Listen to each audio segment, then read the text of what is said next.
Só os animais covardes matam o que não comem. Olá, seja bem-vindo ao canal Chave de Leitura. No vídeo de hoje eu vou ter o prazer de falar desse livro tão lindo, que é Canto Eu e a Montanha Dança, de Irene Solá. Falei certo, quase que eu ia falar Eu Canto, mas não, gente, é Canto Eu e a Montanha Dança, assim, meio poético mesmo. Dessa autora, que é uma autora catalã, super novinha, tem pouco mais de 30 anos, e que eu li para o Ler Mulheres. Esse livro foi publicado pela editora Mundaréu, e assim, que alegria ter esse livro entre nós, porque achei belíssimo. Nesse livro, a Irene Solá vai resgatar uma série de lendas e vai fazer, acho que vai prestar de certo modo uma homenagem à sua região, que é a região dos Pirineus.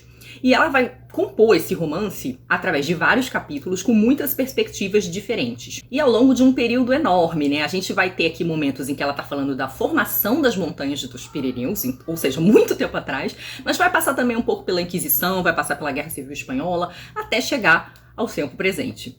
Esses pequenos capítulos quase funcionam como contos, porque além de eles terem narradores diferentes, esses narradores eles não são diferentes só do ponto de vista da identidade deles, eles são diferentes quanto à espécie. A gente tem capítulos narrados por nuvens, por cogumelos, por diferentes tipos de animais, por pessoas de várias idades, crianças, idosos, pessoas de vários gêneros, a gente tem até por espíritos, seres encantados. Eu diria que a Solá consegue compor magistralmente um mosaico que une todos esses seres, todos esses entes, mostrando que, apesar de o ser humano ter alcançado um certo grau de domínio sobre a natureza e controle, como talvez nenhuma outra espécie, nenhum outro ser tenha conseguido, ainda assim nós não estamos separados desses seres, nós estamos unidos a eles de várias maneiras, nós estamos conectados, né? Então essa conexão, o modo como ela explora essa conexão é muito interessante. Nós estamos conectados de modo que tanto nós afetamos os outros seres, como eles nos afetam também.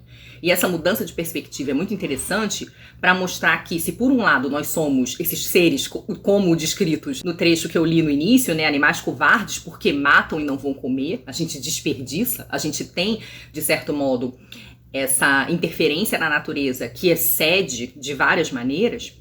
Ainda assim, a nossa perspectiva não deixa de ter as suas limitações. Afinal de contas, uma montanha dura muito mais anos no planeta do que a gente. E por outro lado, os cogumelos têm uma... A gente nunca vai saber como é ser um cogumelo, mas os cogumelos, eles não vivem a individualidade como o ser humano vive, né, com esse senso de descontinuidade. Os cogumelos estão unidos uns aos outros, eles estão unidos numa rede ali subterrânea.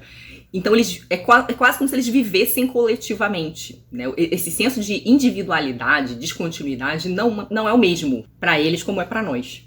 Então a gente pode dizer que a Solá tira o ser humano do centro da perspectiva nessa história aqui. Ao mesmo tempo, os animais que narram aqui, o cachorro, um urso, uma corça, eles são movidos pelos seus instintos de maneiras muito particulares, né? Que não são iguais entre si, não são iguais entre eles ali, esses animais, mas também são bem diferentes de nós. Então a gente pode dizer que o que a Solá faz aqui é descentralizar essa perspectiva humana, né? Esse antropocentrismo. Ela vai tratar dessa rede de viventes que estão conectados de uma maneira não hierarquizada. Um dos capítulos que eu mais amei é o capítulo da Luna, uma cachorrinha, e eu vou ler um trechinho para vocês. Do que eu mais gosto é quando assobia, com os dedos dentro da boca, porque então eu corro. Corro com toda a força e pulo e voo, como um passarinho desses que dá vontade de pegar com a boca porque são bonitos e rápidos e depois fechar os dentes e notar como os ossos todos se partem. Quando assobia, corro sobre a relva e pulo as cercas e as rochas, em direção ao assobio que sai da sua boca, entre os dedos. E eu correria e saltaria por cima do carro, se preciso, e por cima da casa, se preciso, e por cima de todos os perigos, passando por cima e por dentro e por meio de todos os obstáculos, a 1000 por hora, porque se fosse preciso salvá-la, iria salvá-la de todas as coisas ruins. Aqui a gente tem a cachorrinha Luna falando da sua dona e lendo assim com esse ritmo que é imposto pela pontuação, frases curtas e a repetição dos conectivos, e isso, e aquilo, e então aquilo. A gente quase visualiza essa cachorrinha balançando o rabinho, pulando e correndo em volta da sua dona. Vocês não conseguem visualizar? Eu consigo. O livro começa narrando a morte de um homem chamado Domenech. Como esse capítulo começa a ser uma coisa sensacional, não vou dizer para vocês terem a surpresa. Mas a gente vai ter a morte do Domenech e a gente pode dizer que esse livro todo perpassa a morte, o tema da finitude. A gente vai ter vários tipos de morte, morte de vários tipos de seres, mortes literais e mortes metafóricas, simbólicas, de certo modo. E eu acho que o interessante aqui é que a Irene Solá está nos convidando a olhar para a natureza como esse mecanismo que funciona com a morte, com as finitudes necessárias, né? Com as finitudes inescapáveis. Não há vida sem a morte, não há natureza sem as diversas mortes que a compõem. Esse também é um livro muito poético, né? Não só por causa do resgate das lendas, dos mitos e do folclore, que já tem, né? Os mitos sempre têm algo de mágico, mas pelo próprio esforço imaginativo da autora. Porque nós, como seres humanos, a verdade é que nós não temos como saber exatamente como é a experiência de ser um cão, de ser uma nuvem, de ser um cogumelo, de ser uma corça. A gente só pode imaginar isso. E o esforço imaginativo, o exercício imaginativo da Irene Solá é formidável. Porque ela vai tentar pegar essas coisas que a gente sabe e colocá-las em jogo, de certo modo, né? Como vocês viram no capítulo da cachorrinha. E como vocês vão ver agora no capítulo dos cogumelos, que é um outro capítulo que eu amo. Eu vou ler um trechinho. E relembremos o bosque, nosso bosque. E relembremos a luz, nossa luz. E relembremos as árvores, nossas, cada uma delas. E relembremos o ar e as folhas e as formigas, porque aqui fomos sempre e aqui seremos sempre. Porque não há princípio nem fim, porque o pé de uma é o pé de todas, o chapéu de uma é o chapéu de todas, os esporos de uma são os esporos de todas. A história de uma é a história de todas, porque o bosque é daquelas que não podem morrer, que não querem morrer, que não vão morrer porque tudo sabem, porque tudo transmitem, tudo o que se tem que saber, tudo o que se tem que transmitir, tudo o que é trabalho compartilhado, a eternidade, coisa leve, coisa diária, coisa pequena. Olha que interessante, né? Essa conexão aí coletiva de todos esses seres que são os cogumelos, né? É uma perspectiva muito interessante pra gente pensar, pra gente se colocar. Uma outra coisa interessante é que a gente vai acompanhando diferentes fatos da perspectiva desses personagens diferentes. Então, de repente, eu não vou dizer quais são os fatos, para não dar spoiler, mas um determinado acontecimento a gente vê do ponto de vista do cogumelo, do ponto de vista da nuvem, do ponto de vista de uma pessoa que estava passando, do ponto de vista do animal que estava passando.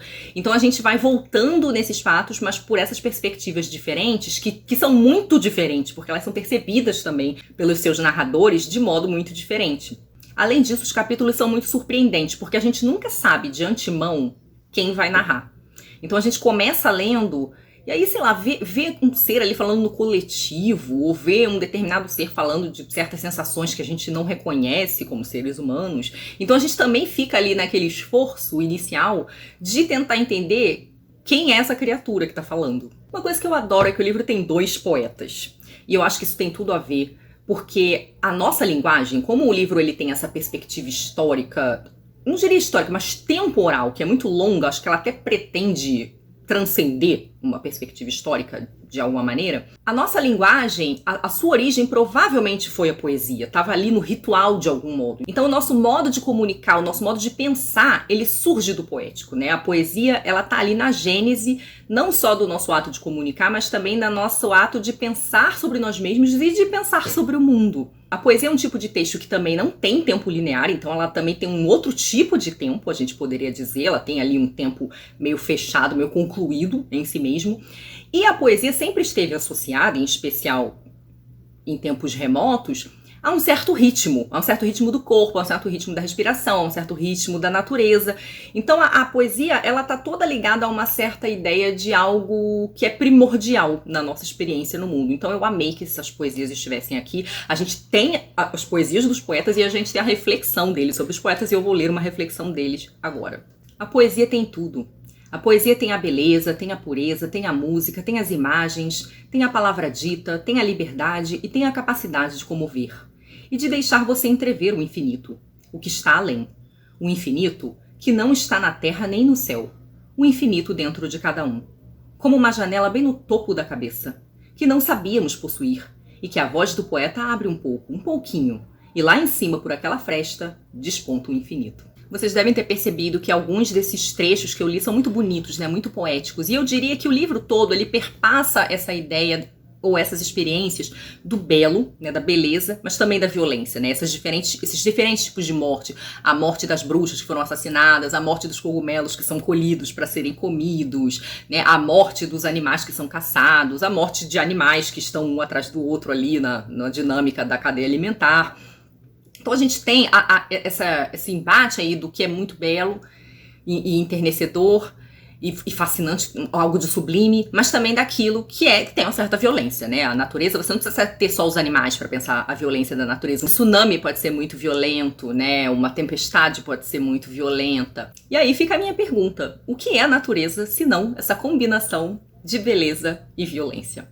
É isso, gente. Livro belíssimo que eu amei, como vocês já repararam. Me digam aí se vocês já tinham ouvido falar da escritora ou do livro. Se vocês já leram, o que vocês acharam? Vamos conversar no comentário. E muito obrigada sempre pela companhia. Muito obrigada aos apoiadores e membros por apoiar o meu trabalho. Um beijo grande e até a próxima. Tchau!